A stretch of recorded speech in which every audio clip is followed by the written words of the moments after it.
speaking session. And I was pretty proud of this session. I'll be candid with you. I was really transparent. I was pretty vulnerable. It was everything you're not supposed to do when you're trying to project an image of strength and confidence. And we were talking about how our sales process were broken and we had to fix them. And we went through this whole process. This is actually was at the 10-pound conference. And we went through this whole process of explaining, how we had this epiphany. We realized things were not optimal, and we did some self-reflection, and then we did some self-analysis, and then finally we brought in some professionals to help us with the process, and then we put in this process, and then life is good, and we're on the other side. And I got a lot of positive feedback for that on social and in person. If you're interested, it's on our VanillaSoft.com website under the resources. Under probably videos, we can actually call it when you suddenly realize your sales process is broken. But why does that matter?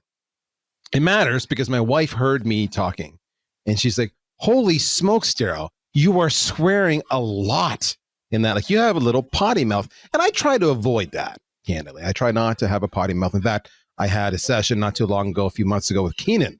And if you know Keenan and all, his favorite word, and I love Keenan, and I've been candid with him from the get-go. Every second word is F this and F that. And many of you are fine with that. Many of you are not. And so Keenan and I had a conversation around, can you, should you, would you do that if you could start it all over again? So net, Keenan and I talked about it. I had a potty mouth, not as potty-ish. Is that a word? Potty-ish? As Keenan was. But I will admit, I was swearing too much. And I've opened up this podcast dropping a swear word again. I know many of you are laughing and saying, Darryl, get on with it, get over yourself. It's nothing. And I hear you and I appreciate that. But you know what it is? It's the power, right? It's the power of what you say. The power of your voice, the power of your word. If I drop a swear word and it contextually makes sense, you will not look at me often as offended. You will look at me as I'm passionate. And you will simply overlook that and you will say, man, I hear what Prail's putting down. I feel it. I get it. And hopefully if I used it correctly, that will cause you to, connect with me, to bond with me, to identify, to say, I understand exactly where you come from, Darryl. I've been there. I felt it.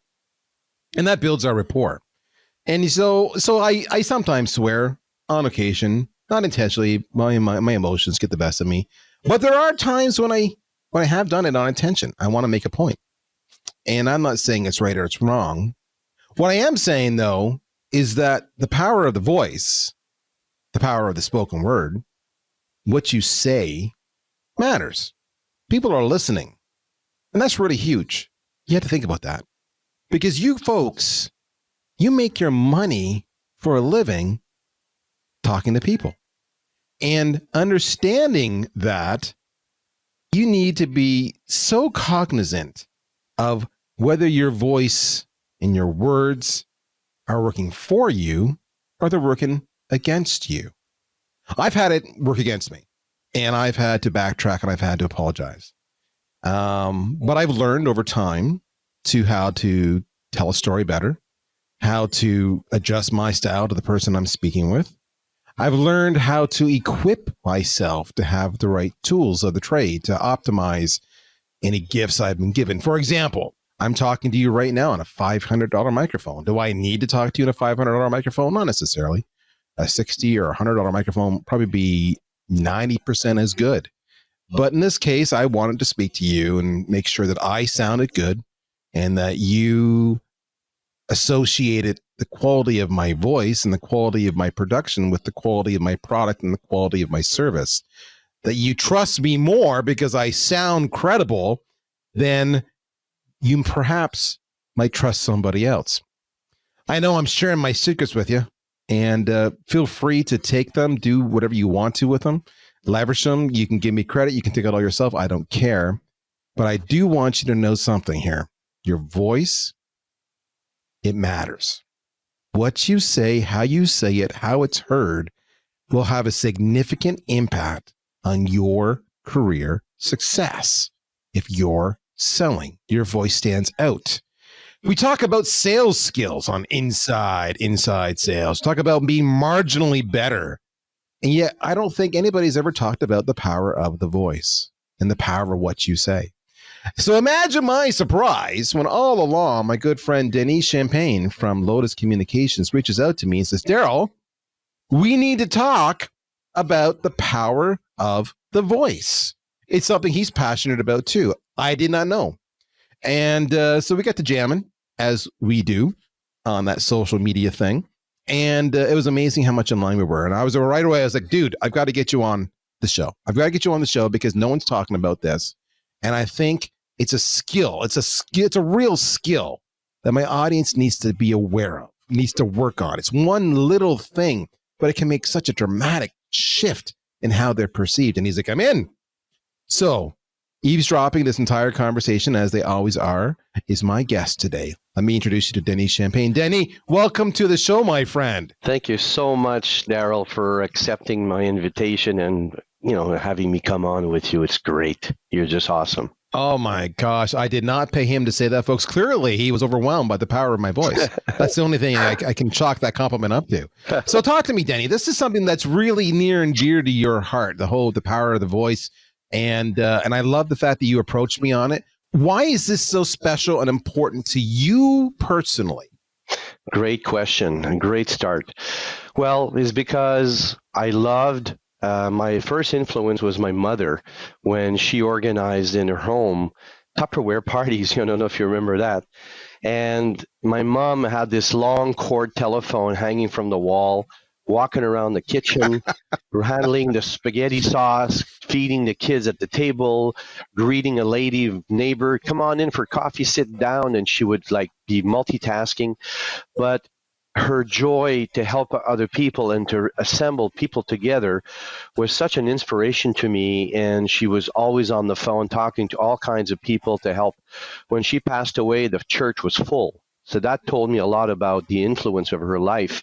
But it was her caring, and it came through the voice. People sense your sincerity. And we have obviously I was overly keen at some point. I had my own issues when I was young, and I was a young manager, and I had anger issues, and I was way too, how should I say, forthright, if it's a soft word to use. And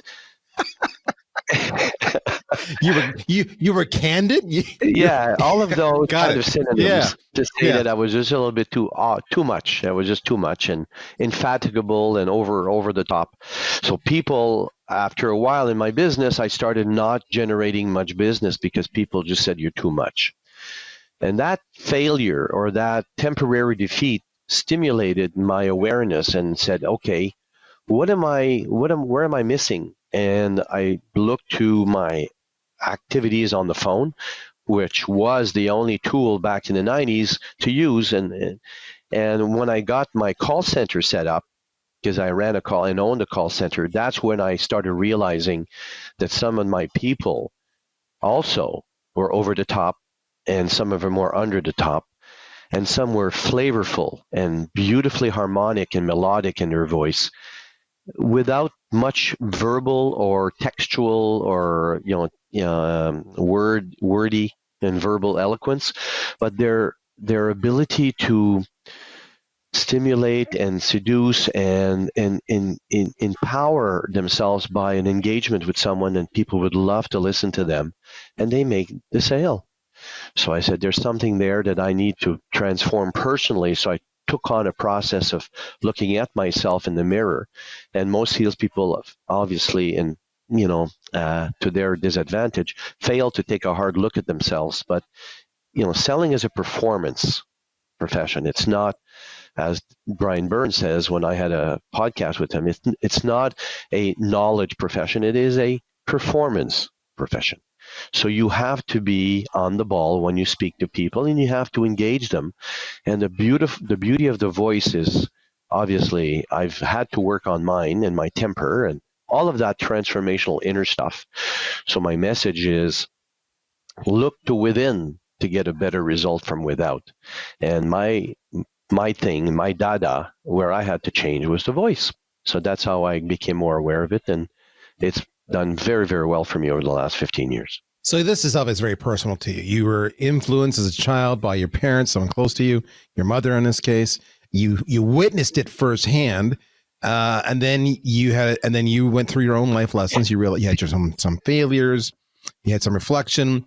You lifted yourself up off your feet to say, I want to be more like my mother because she had some winning attributes.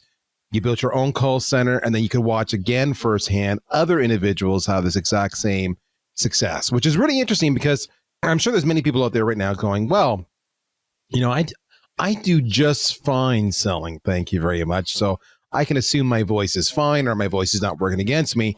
And you know what? They might be right. But I'm assuming when you had your call center and you said these people whose voices were melodious, whose words were carefully chosen, perhaps they could weave a good story, whatever it might be. They had the exact same knowledge and skills about the products they were selling as the person beside them who was equally skilled. So if they're both skilled with the value proposition and they're both skilled with objection handling and they're both skilled with discovery and all that wonderful stuff, what makes one person better than the other? And for you observed often it was just their ability to connect with their prospect as a result of how they delivered and what they said and how they said it. Is that a fair summary? Yeah, very well summarized. But and it's in the initial 10 seconds. That's where everybody fails. We get to that point over and over again. Yeah. So let's talk about that. So the initial 10 seconds, all right? Because, we've had conversations. I've talked before with other experts. I won't go into that now because you can go to the backlog of episodes, but the first 27 seconds, the first 30 seconds. But it is always that first impression. Now you're saying the first 10 seconds. It's even more. So give me an example of even more. So, but to your point in this conversation, it's not. It's about the power of the voice in that first 10 seconds. Correct. Maybe the words that are chosen. Can you elaborate on that and what does that mean? Well, obviously there are tools now, and I'm using an artificial intelligence tool to actually quantify and analyze the resonance, because our voice is a vibration. What you think you sound like is coming from the bone. And this was stimulated also, I forgot to add at the beginning, I was a real disciple of Zig Ziglar. And Zig Ziglar said 45 years ago, 2 areas of neglect in sales: the use of your time and the use of your voice. So I'm not inventing something here. Picking up on who made me more aware of it in my work is Zig Ziglar. I forgot to add to it, so I want to just at least make sure I don't miss it.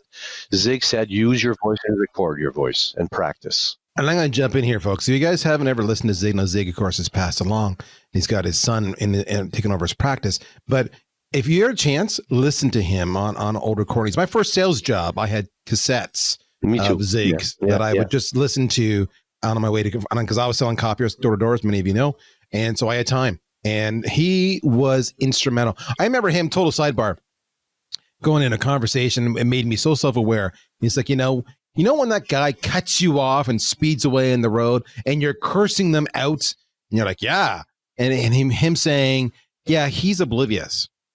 He has no idea that he's messed with you and he's going on with his day, but you've given him control by letting him affect you. Yeah. And now you are no longer in control. And I remember just being 22 years old going, holy shit. See, there I go. I swear again. Holy shit. That's crazy. That's me. I get it. And so it's the whole idea of being in control and being self-aware.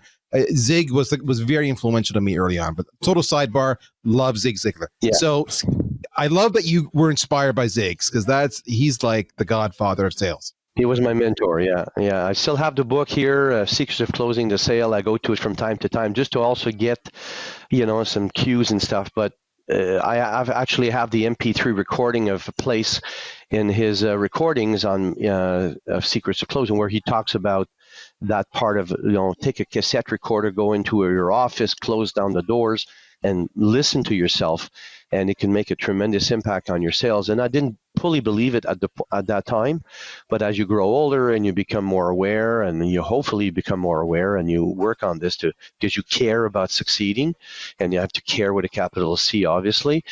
Then you start doing the work and you start looking from within and see, okay, what do I have to change? So I took some singing lessons.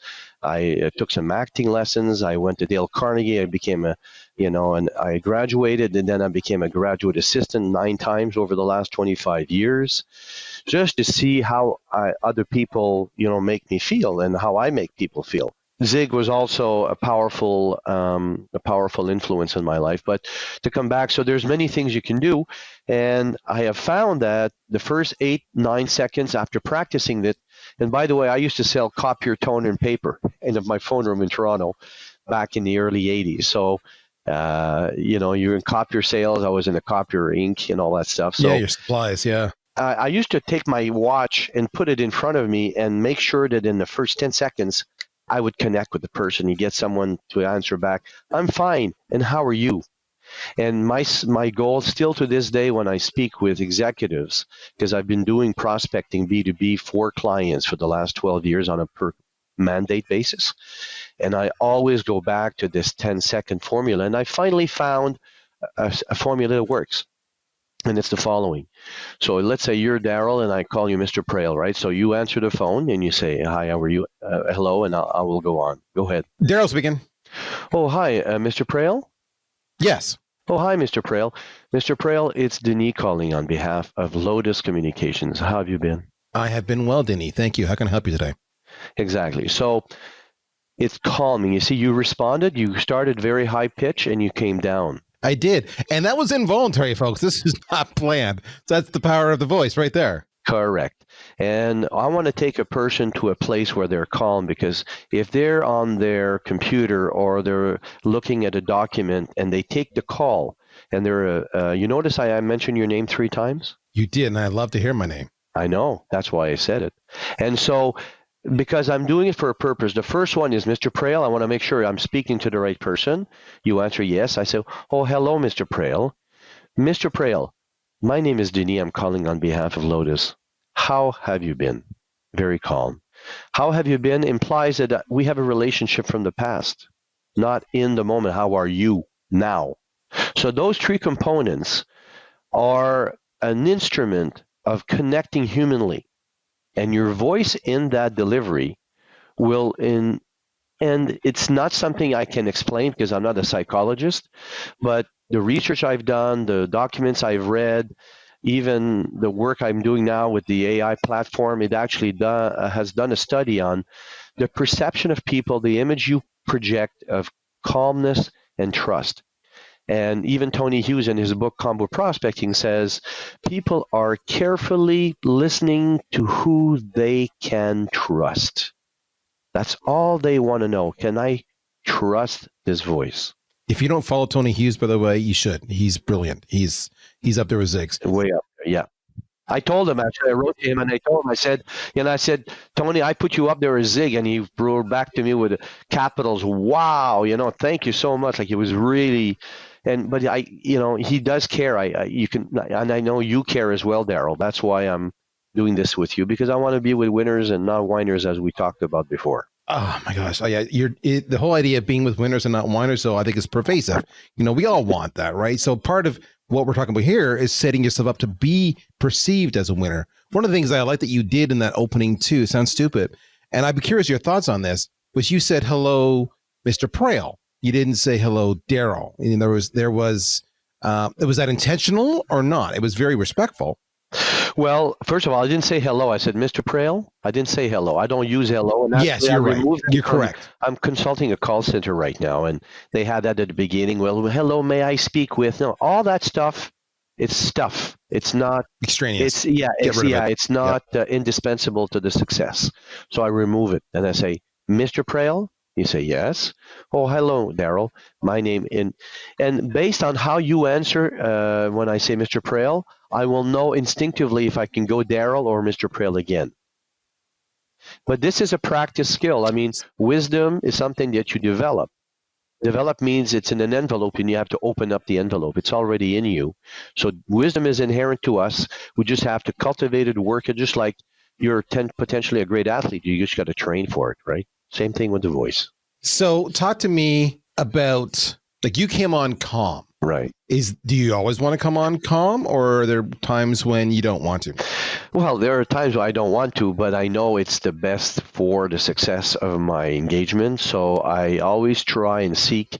Sometimes I'll stand up, but I'll always, really work at what I care about is making sure that person responds favorably to me. and in my own heart, like just as a person, I really want to care for each person. I've cultivated over time, and I already have this as my character, but I can't wait to meet a new person. Like, I'm like a happy kid. I go to a networking event like last night, and I'm so excited that I'm going to meet new people. It's like a kid who goes, to school and he wants to see his friends. If you cultivate that spirit of looking forward to meeting new people and you keep that foremost on a day-to-day basis, you'll look forward to connecting with people on the phone or otherwise. Like, there's obviously the plethora of media, social, LinkedIn, SMS, email. You have to use them all. Right. It's a mindset. Exactly. So now you talked a little bit about here, and we've talked about mindset before multiple times in past episodes. Check that out. But it is a mindset about I'm excited to meet somebody new as opposed to I dread this. That because even if you do dread it, then that comes across in your voice, right? And you sound like ear. Absolutely, you got it, baby. Yeah. And I'll give you a tip. Yeah. On that same spirit of what Denis talking about here. I do a lot of voiceover work, and I had never had training. And at one point, I did finally decide I should get a coach. And so I had some training, and the coach says to me, Darryl, before we start recording, you need to smile. I'm like, why the hell do I need to smile? I'm swearing again. Why do I need to smile? And she was like, because when you smile, then it comes across in your delivery. And I'm like, that is so lame and cheesy. But I smiled because I was paying this woman to coach me. And she was right. It sounds stupid. Your mindset and the physical way you can manipulate your body and your head, your psychology to approach the call, to approach the task at hand has a dramatic difference on your success. Now, Denny, you and I were talking, and you said when people listen to you, they immediately form an image of who this person is and what they look like. What does that mean, and why should we care about that? Well, I'm not sure that I understand what it means because I'm not a neuropsychologist or a linguist, but I do speak 5 languages, so I've become aware and sensitive to tonality, phonetics, musicality because I was in the music business. All of that's because it's inherent to me, right? So I just wanted to make sure that when I speak to someone that I put my best foot forward. And now I'm speaking at my age. Back then, I was a different person, so I won't speak for me 30 years or 20 years back. But today, I see it as just fundamental respect. And when you respect someone's space, and if they want to go accelerated, I will accelerate with them a little bit. But usually, when you approach someone for the first time, calm, soft-spoken usually is better. Approach with caution. We don't approach an animal or a dog or a pet that we don't know of too fast, too aggressively, right? We'll go softly. We'll even stand our ground and let them come around to us. And I was told even, Denis, you don't have to even go towards people. They will come to you because you have such great energy, because you care. That has been what I've been given as comments. So I'm taking it with a lot of humility and honor and appreciation for what has been given to me. But sometimes we don't need to be so forthright. So I've had people, you talk about the psychology, but you can talk about the physiology. So I've had people who are so gung-ho that actually I asked them to take and I bought them a big chair, a big lounge chair, and I put it and reclined it way backwards, and I asked them to put their feet up on the desk, and I've asked them to put their head back and relax and then call. And they got more success because they were so hyped that they have to change the physiology to change the tonality. You stand up, you sound a way. You lie down, you sound another way. And the reason we're doing this, it's all about building trust. Correct. And rapport in that first 10 seconds. Correct. So let's kind of recap here. We're talking about the power of the voice here, folks. We're talking about how you sound. We're talking about how you are perceived with what you say. So I'm not getting on this episode, I'm not getting the specifics of what to say. That we've done that in other episodes. I'm talking about just how you say it and the intentional words you choose, because you're trying to make that initial impression. To Denis' point, his aspect, his point of view is you start calm as a baseline, right? Relax, like you would approach a wild animal, kind of that universal, here we are. I'm not a threat. I'm not imposing myself. I'm not bossy. I'm not pushy.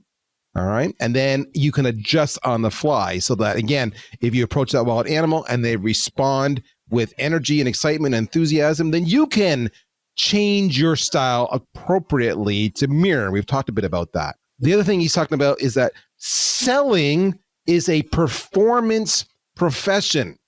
And like any performer, you need to prep. And the prep is not just your craft and the words you're going to say, it's your mindset. All right. You are excited to meet new people. It's your energy. If you're negative, you'll be perceived as negative. If you're calm, you'll be perceived as calm. All right. And the last point I want to make here is that we're looking to get better results by fine-tuning this instrument, our voice and our delivery, than you're getting now. This is that 1% marginal improvement we can do to make ourselves that much more successful and stand out from the rest of the crowd. So this is what I want you to do, folks. I want you to do some A/B testing. And you know me, I'm big on this. Go approach your first hour of calls with this style, and then go approach the next hour of calls like you normally would, and do this for a week or two and see how your calls change. Be intentional about that, and then report back to us. Denny, if they want to meet you, they want to follow you, they want to connect with you, they want to learn more from you, what's the best way to do that? Well, you should say the best ways, because there are many ways. As we know, it's multimedia, right? So they can go to LinkedIn and connect with me at Denis Champagne at Lotus Communications, which is Denis Champagne, and connect with me through LinkedIn. They can email me at Denis, DENIS, at lotuscom.com, LOTUSCOMM.com. All right. So with that, we are out of time today, folks. As you can tell, I can talk about this for a long time. It means a lot to me. So I'm so glad that Denny came along and brought this idea up. Hopefully you got some value out of today. But in the meantime, we wish you phenomenal selling success in this week. And I look forward to connecting with you again next week. My name is Darryl Praill. This is Inside Sales. We'll talk to you soon.